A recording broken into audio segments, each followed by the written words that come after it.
Good afternoon, I'm Gerry Benoit. This is my first talk today of the year, that is, on an innovation case study. Because I had PowerPoint slides available but they don't want to cooperate at the very last minute, I'm going to have to wing it. So along the way, indulge me and ask questions, of course. Okay, this was an innovation case study over a 2-year period from 2013 to 2015 at a large research institute.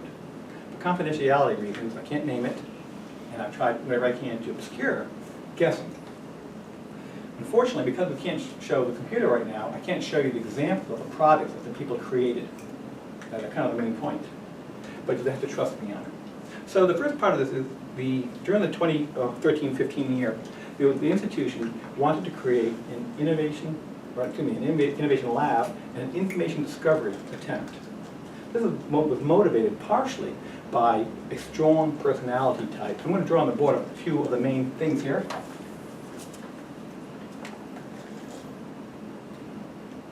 A strong personality, and the sense of innovation was in the air. When something's being viewed holistically, and there's no real model to study it with, case study apply. And you may know of Lynn, the most famous case study book, or Taylor, or a number of other works that support the idea of a holistic approach when you're not quite sure where to go, or when the whole organization itself is being studied. The idea is to extract main themes that can then be used for further, more traditional research studies.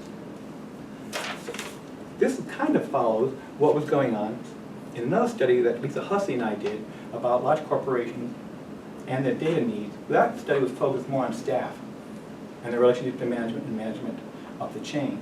This study differs because it really focuses on the managers. So in this situation, the manager idea for our population actually consists of people at the associate dean level down to what we would call directors. But in this organization, they're all considered equal managers, either of a unit or of a whole department, which is pretty unusual. The technique, a procedure, the case study,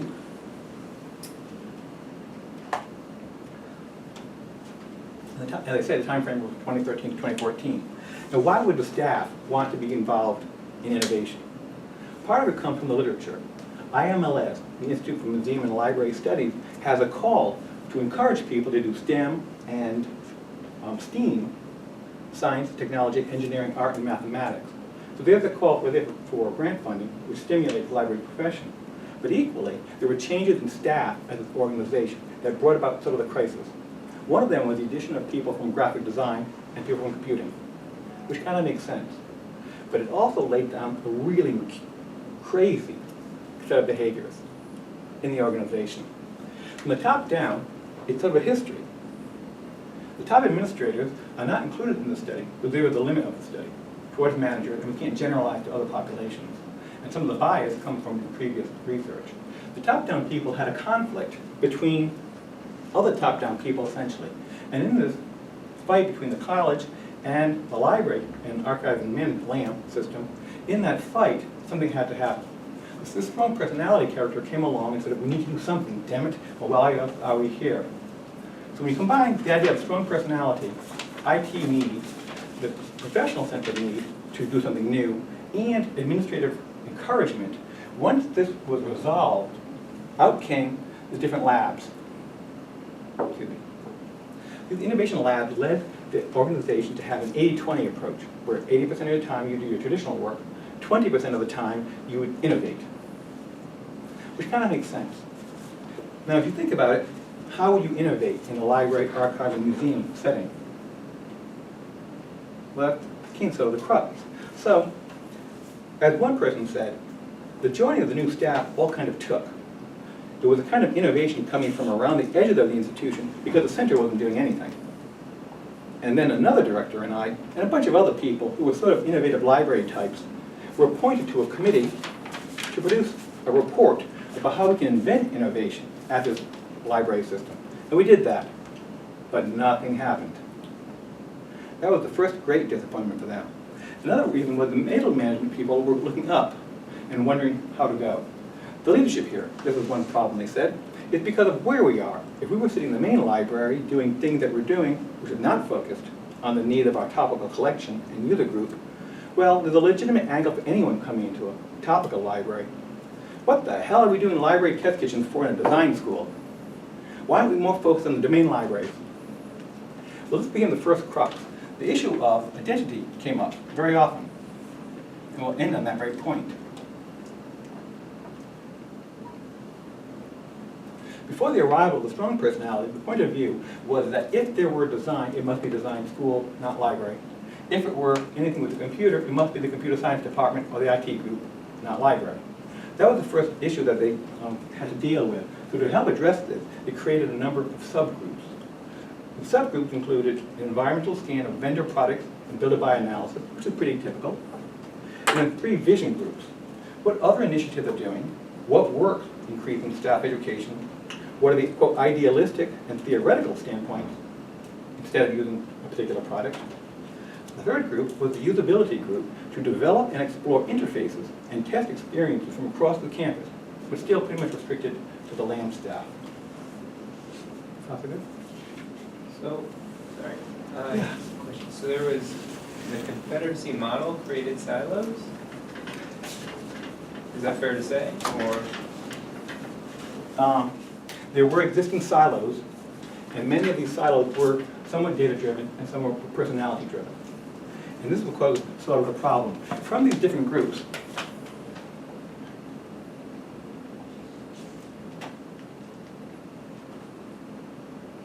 I'll explain this chart in a moment. I think I need a better marker.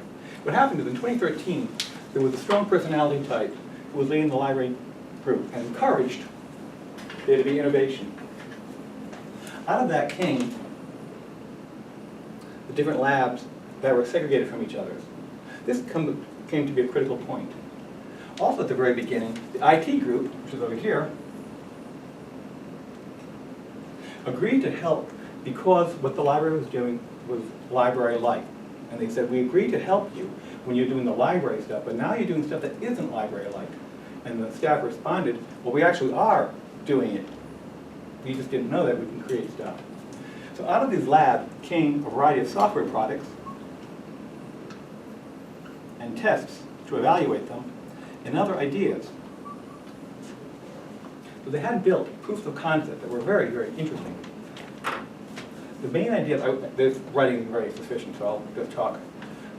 The whole interview went with a group of 80 people, of all staff anonymously, and then directed conversation for 30 to 50 minutes with 8 managers at the different levels, and follow-up conversation through the literature revealed a number of main points. And the first main point that they raised was leadership.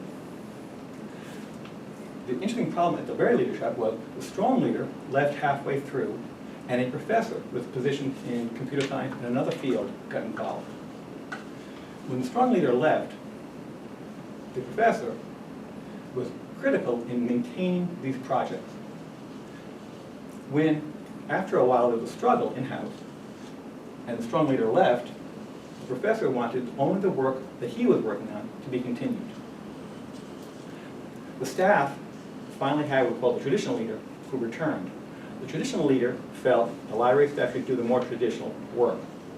Now, the traditional is not defined, but what he wanted to do was essentially to let the IT group maintain control over the hardware and the software and over the resources. And we'll see in the conclusion section. Part of that is germane because there are a large number of independent systems that don't talk to each other. The library staff, on the other hand, actually had created an RFP, request for proposal, and articulated an XML schema for the vendors to contribute so that the product that they created and the data model they created could actually be integrated into the larger system. So that first technical fall down was really important. I need a pen.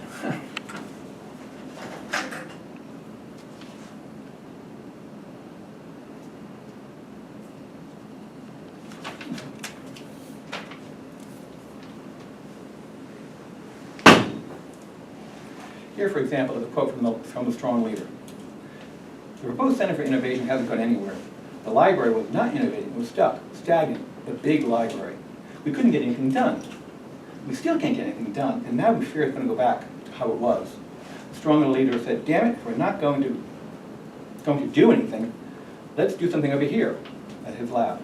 So let's reorganize and set up the lab. He is the leader. We also know that innovation can take place, and it should take place from a lot of different places. So we adopted the Google 80 model. The first outcome was the leadership from different levels. The second outcome was the opportunity for staff to create by having a work model of 80-20. The third issue was the IT structure. Not from the IT group, per se, but how the library systems and archive systems were created. They were independent systems that never talked back and forth. This interoperability issue is a pretty long-standing issue. But over here, the library staff had addressed this issue by actually hiring somebody at a very high level. And then it became an issue of roles and the relationship of different groups to each other. Sounds good? As an alternative to all this infighting over here, one of the librarians was very interested in open source access. And her argument was because the students don't know how to use it, all they know is that Google search box, and that's what they do.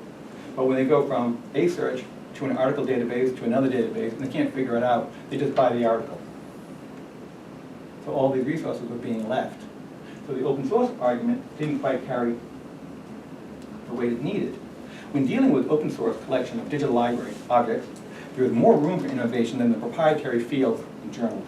The institution's biggest service population are interested in proprietary journals, not open source ones, yet the institution does not control the kind of access points it needs.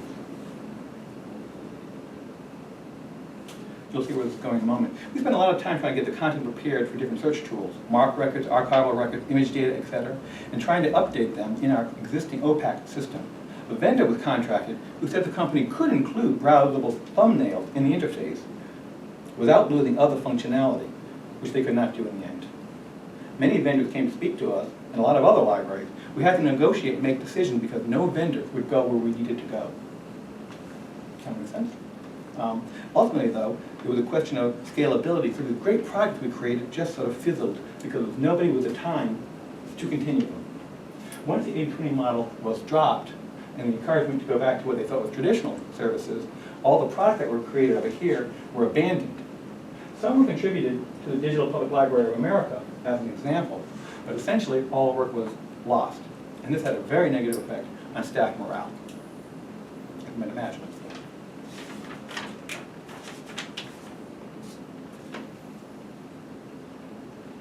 Okay, and here's an example of what happened between the shift between the strong manager and the not so strong manager. It used to be in the pretty strong leader days, the designer was at the bottom, but we did have some user input, but not as much as we wanted. The managers were somewhat involved, but it was sort of a flat kind of, not top-down process. Definitely the leader was sort of involved with a big idea, but then gave every free rein to do whatever they needed to. Today I say it's different, it's definitely top-down. The man at the top is brilliant, and sends, keeps sending things through me and then down to others. But sometimes I'm superfluous, because I don't really understand. Sometimes he wants to talk to the computer guy. It's different. Also, the professor's theory is that projects should be faculty-driven, not by individuals working up with the library to come up with cool ideas. Which is kind of interesting, so that professor pops in again. But the main interesting thing for the IT unit was that one of the things that the IT group was, when we first started, was, well, we agreed to take on the library needs, but it was different from what you guys are doing. What you're doing now is not library-like. The library is not a software house. One stated, librarians should do what librarians do. IT is there for the computers. Librarians don't have to know XML. And the counter to that was, that's what we do. We're creating things. We're creating services. This raises the next big point about the idea of services. The trend in innovation in the literature is to move towards cloud computing and the idea of literally ubiquitous computing and everybody participating. So if you think in those terms, UB and everybody, you'll see that the first one is really a technical question. And this is echoed throughout the organization that more data is what we need. More. The library staff were arguing the opposite. They were saying better. And so one of the biggest takeaways from the library staff's point of view was that a smaller set of enriched records was much better for the user group. The example that they worked all the way through was to compare undergraduate needs and researcher needs. Consequently, they made interfaces for those different groups. The undergraduates wanted to know, for example, what did we use in that class last year? Consequently, the librarian thought, if this is how they're going to talk about the data, why don't we have a recommender system that would kind of chime in? The example they used was, if someone's looking for something unsuccessfully, a box would show up in a very chatty way. It looks like you're looking for something about bulimia. Maybe these terms will help you find it. The main point, the main takeaway from this is, with the smaller set and the enriched interfaces, and here's the key, some recommender system, a little small piece, not an entire overload, which can happen. And the other thing was, the interfaces that were successful were the ones that turned a little bit of information visualization techniques plus the existing records. If you look at the literature, you see it's all or nothing. It's all these abstract ideas portray that no one can quite understand. Or it's a ton and ton of data and you have to sort through it. They say, by adding local needs and then a pop-up boxes that spoke to the person as a recommender system, the users liked this. By making interfaces that responded to the user group was also useful. They didn't want to try the idea of a whole profile. So no one's going to sit there and create a whole profile for your work. But if you essentially take a role, I'm doing other research right now, I don't want all that other junk, I want the raw data, and I need those files. That's a lot different than the same student working on the exact same project, but from a different point of view. And this is what the vendors couldn't provide. The idea of all or nothing didn't work for them. The only way to solve this issue is to change the architecture of the organization. And that is where the IT group returned and the project began to unravel.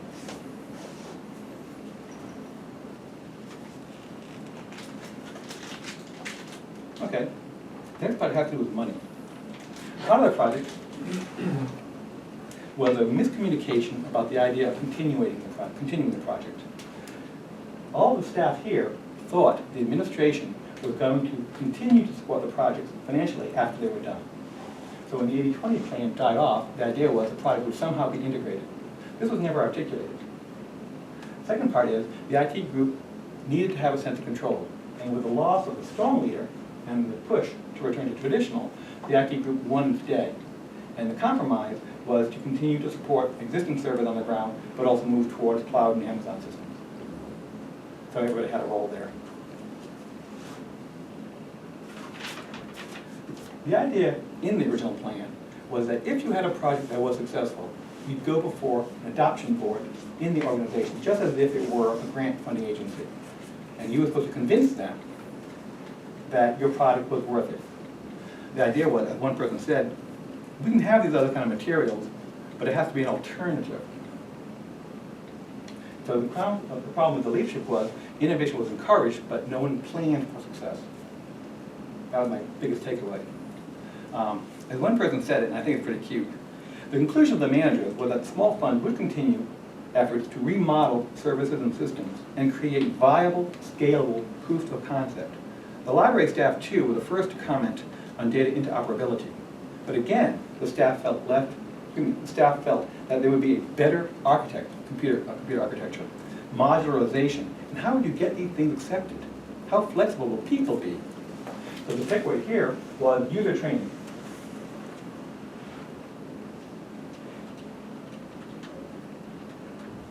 User training was not limited to end users, staff, the library staff and the archive staff, but oddly enough, it became teaching the faculty and in-house employers that services could change and could evolve, and that searching didn't have to be a single line.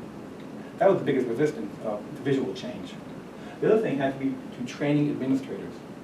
The library staff fell down because they couldn't communicate in a technical way to the IT staff, even though there was a range of abilities, and the administration didn't choose to talk to the library staff about technical issues, thinking it had to be over there. So they're all pulling the same rope, but not the same direction. So how flexible will people be in changing the, quote, lower level of technology?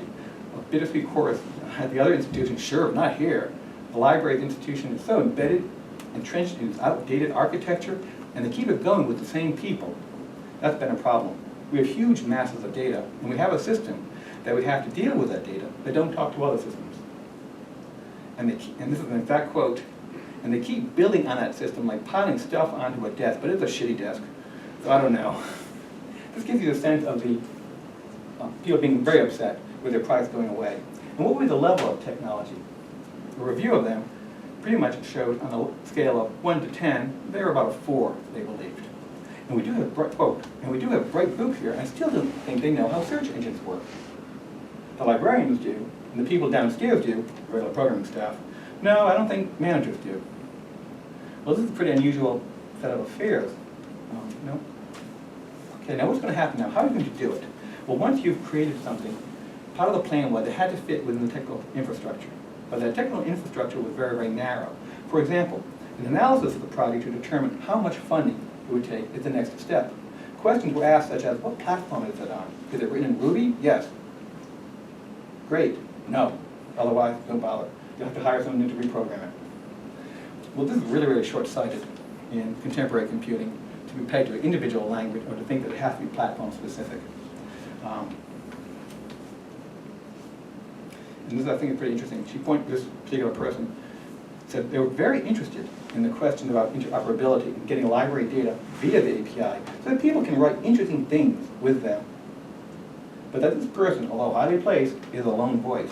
We have a lot of developers, a room full, and our digital repository is one of the huge projects here. And people are working on their own digital repository. And people here who are working on their own digital repository say, why don't we just go do such and such? But there was a decision at the time to develop a particular system.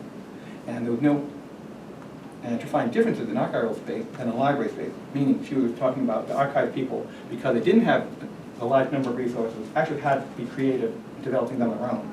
But they couldn't integrate into the library system. The library staff actually made very interesting, tested interesting interfaces and created data models that could be integrated, but no one ever thought about it at the time. And the other curious thing has to do with work. Ultimately, the 80/20 model kind of fell apart because people demanded certain types of services continue to be offered.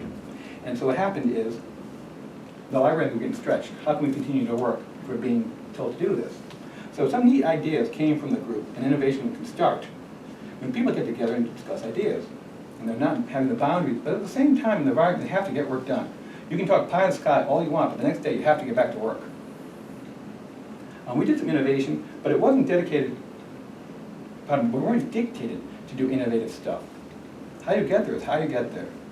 I think we're all innovative locally, and the archivists are very good at it because they have little funding. So they have to figure something else out. This other unit said, our manager told us to be innovative, exclamation point. But our innovation had to be cutting edge, really bleeding edge.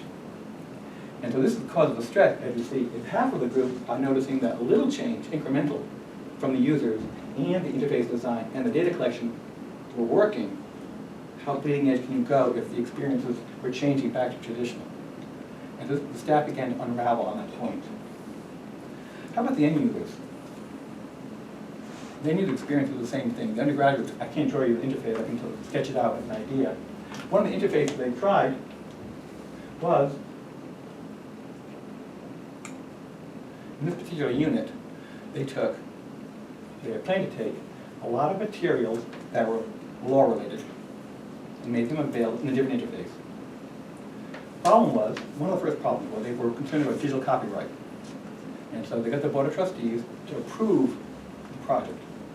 They even retained an attorney in case something went wrong. They notified all the publishers that they were going to do this project. But at the last minute, they got cold feet and opted only for materials in the public domain. It facilitated the model. Second part is, they had this kind of interface, which wasn't very thrilling.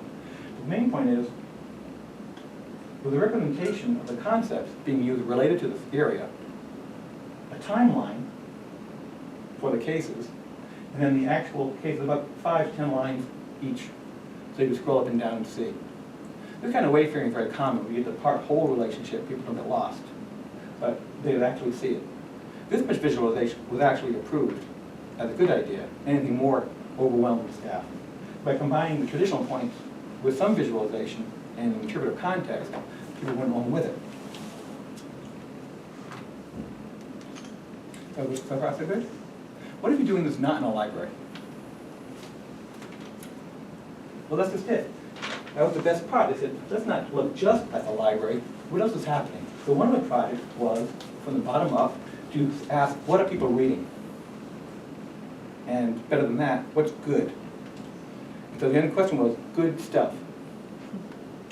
So if you went out and said, what's good stuff, what would you do?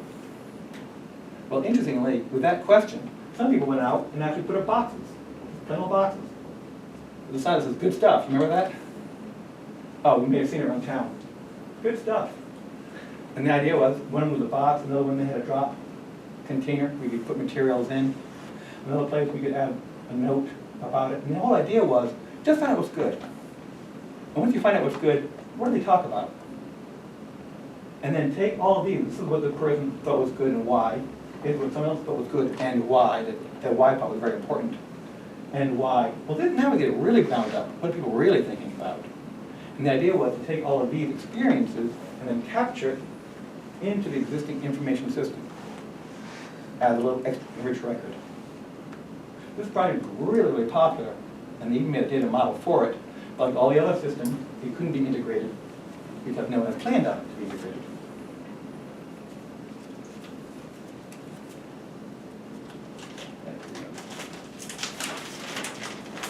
Thanks for your indulgence, but a little paper way. So let's discuss some of the main points here.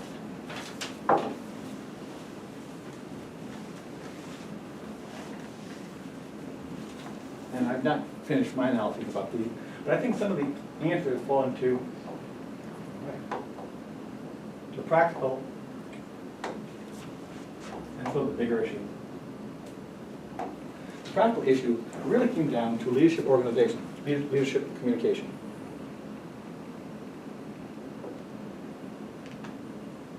There was a conflict in organizations partially driven by the historical aspects of archives versus libraries versus museums, but equally there's a trend to recognize that data are all interoperable and they ought to be interoperable to do new things. That's the motivation for the innovation. Second part has to do with definition of terms. People interpreted information discovery in very, very different ways. Consequently, there couldn't be a conversation because nobody really knew what anybody else was talking about. That was confounded when the IT group sort of retreated into its jargon, and the administration chose to kind of focus on the IT part. And with the internal battle,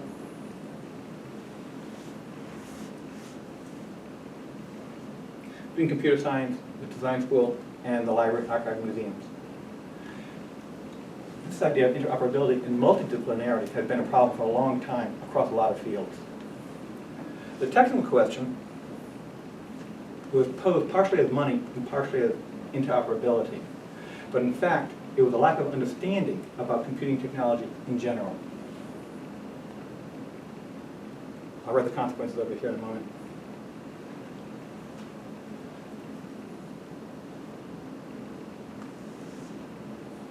Who should design was a question that was only asked at the end.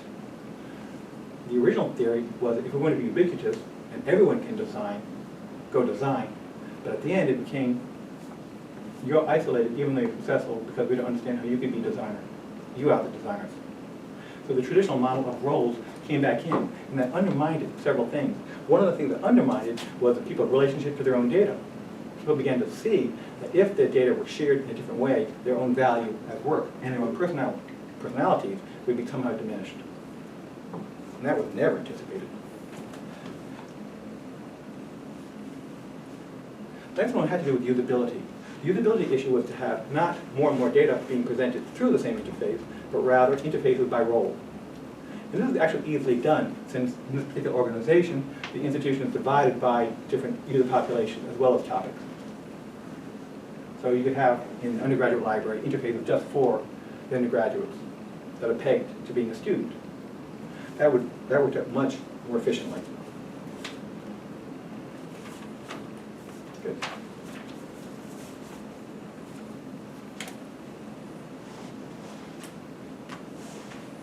Let's go to interoperability. How is data going to be interoperable?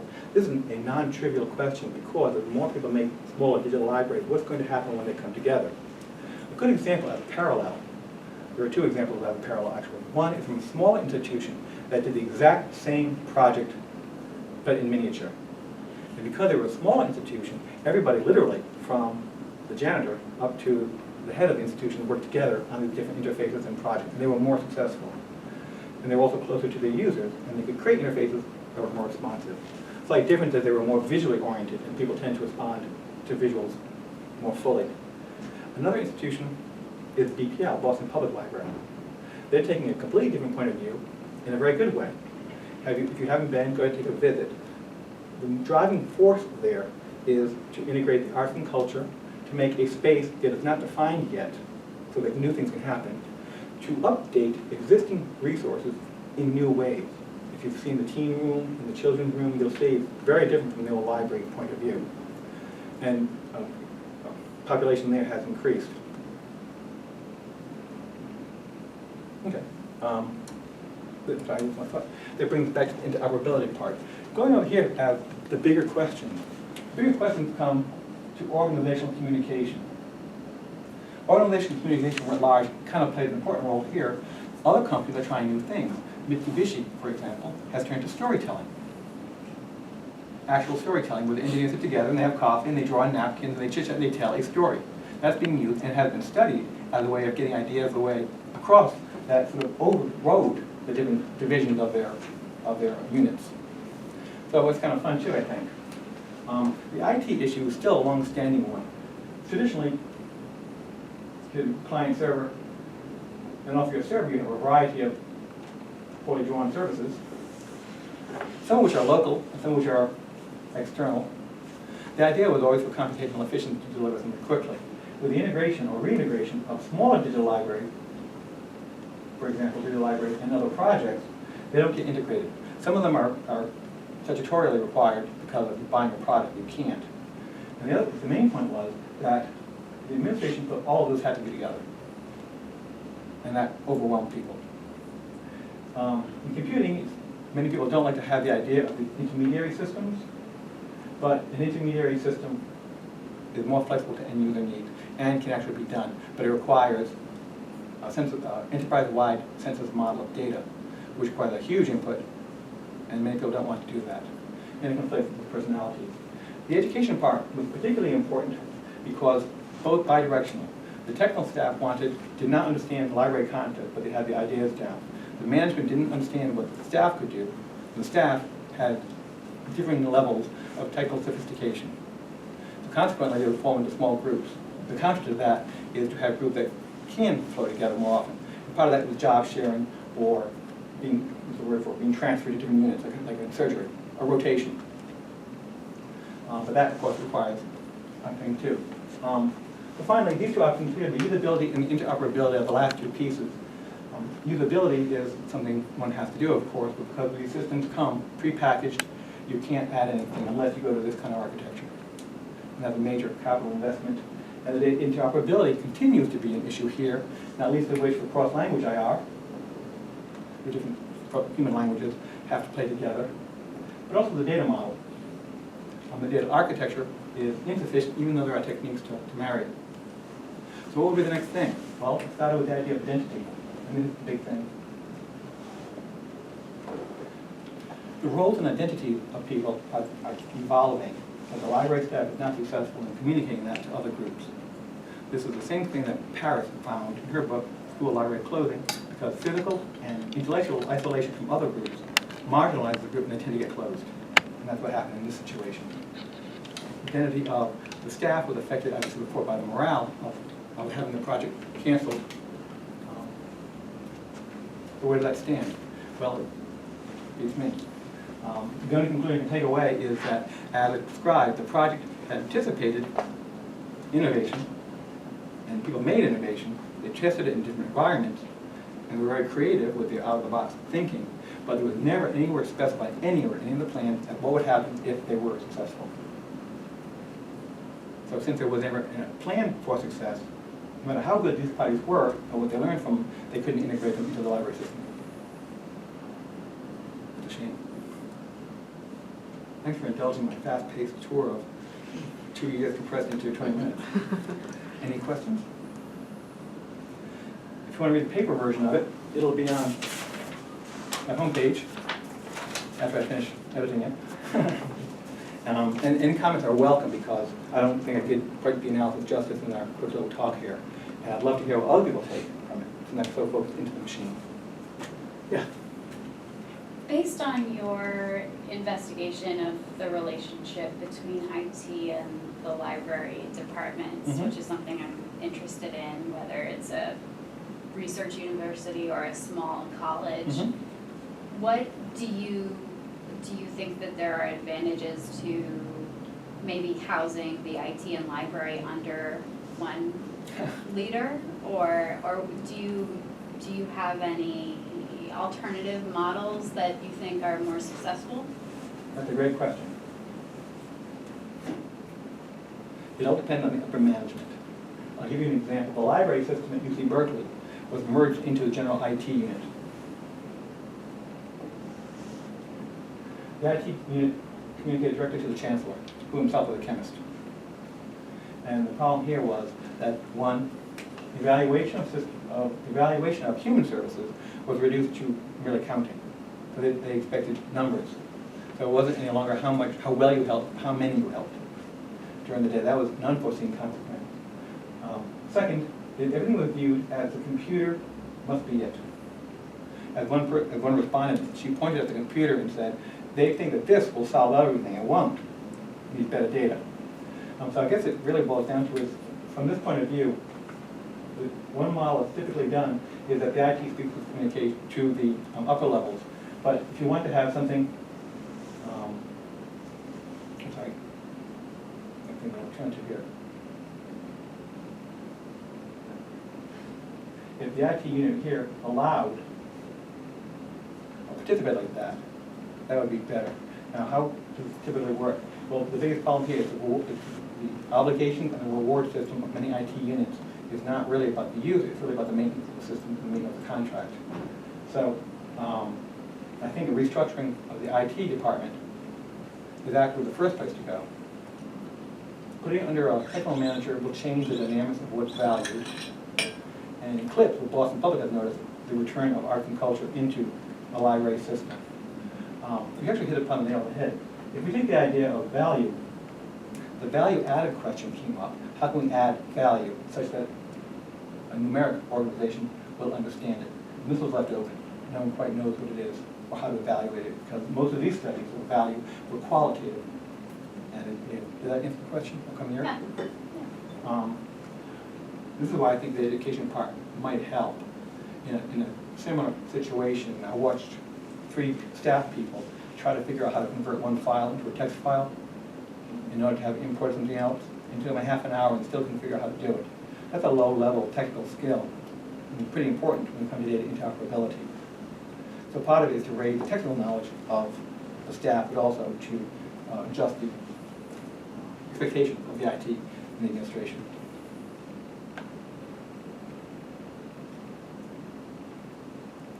Yes, Miley, you must have a question? Let me think about it for a second. Okay. Yeah. So what does it look like if an organization were to plan for success? Like, how would that look? That's a really good question. That's a really good question. How do you plan for success is interesting.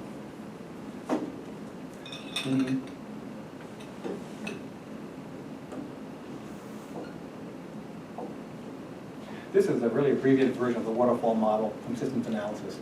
And there are several stages up here. This is the administrative, logical, and physical stage of any kind of system.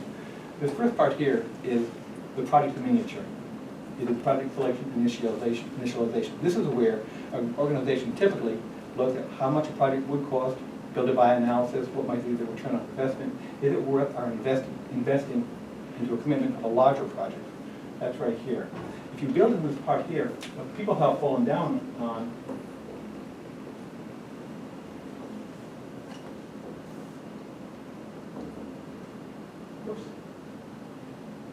I think my experience is without a complete data census done up here of what's needed, all projects will fail. Guaranteed. The second part here is the concept of analysis. Even here, same as anyplace else, projects come down, top down, and they have to be implemented into an organization without having thought the consequences through of this. So generally, a lack of analysis requirements analysis, commitment analysis, in other words, a system flow analysis, breaking down how the system might be changed, is rarely done. Instead, there's a focus on the product versus the product, process versus the product. There's not enough focus on the product. Some people focus too much on the process, or how we're going to do it, without knowing. Without the data, without thinking through the requirements analysis fully, you won't get further. The idea of adding novelty upsets workflow. This goes to the adoption of innovation. How do people adopt it? And it's not just people willing to adopt it because they have always certain personality types, but also it fits in to workflow and data flows. Next part here is modularization. There's a lot of misunderstanding about modularity. When something is made new, you don't just throw it all together. You integrate it in modules. So unless the whole system isn't designed for modularization, you can't add new things. It doesn't matter what that thing is. So it's a holistic point of view. Bangalore is a good example describing it. So this is the first fall down on the system part. But this point here, this is the commitment part. This is, I won't give you the whole lesson, but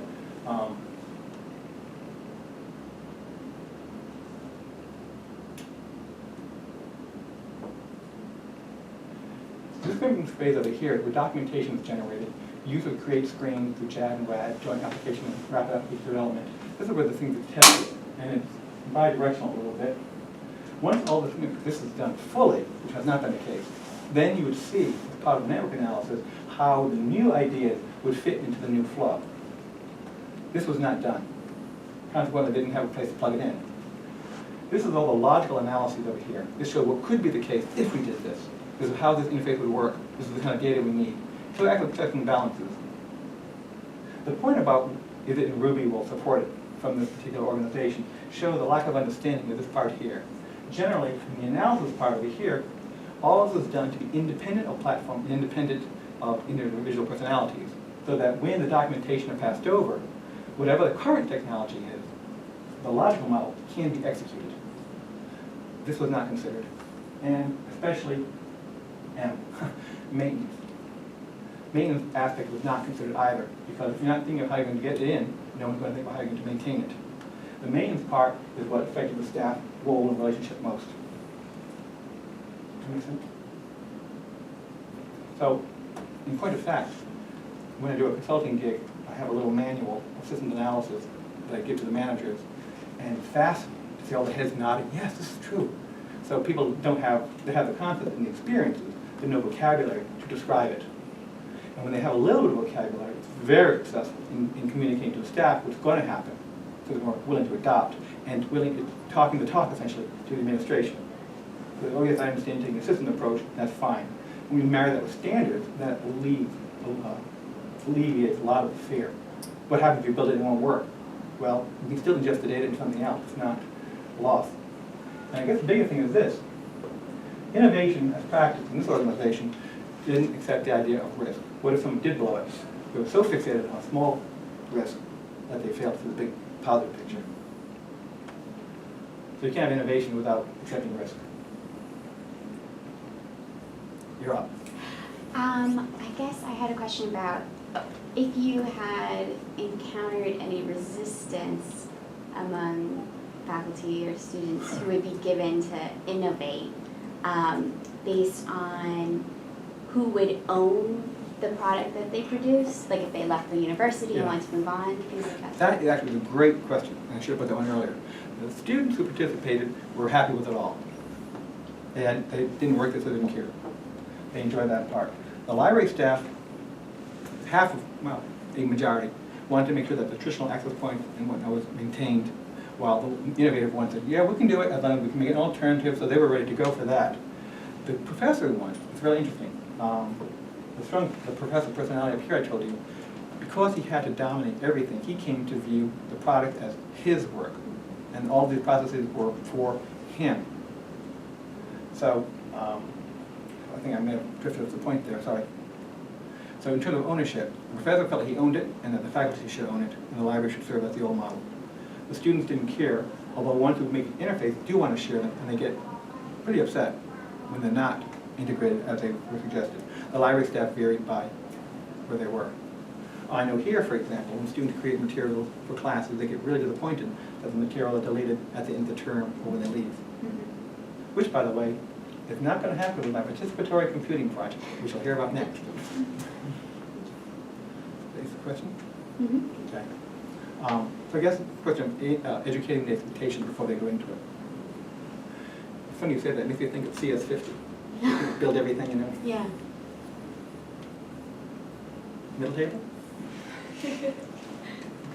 Okay. I know the whirlwind tour, there's a lot of different things in. I hope it can be helpful. I'm glad to entertain slower conversations one-on-one to advance this topic. And I do have the paper will be online on my homepage, web.sim.edu, Gerry Benoit. And the other project referred to, the participatory computing project, builds on the idea of people's work not being thrown away, but rather integrating.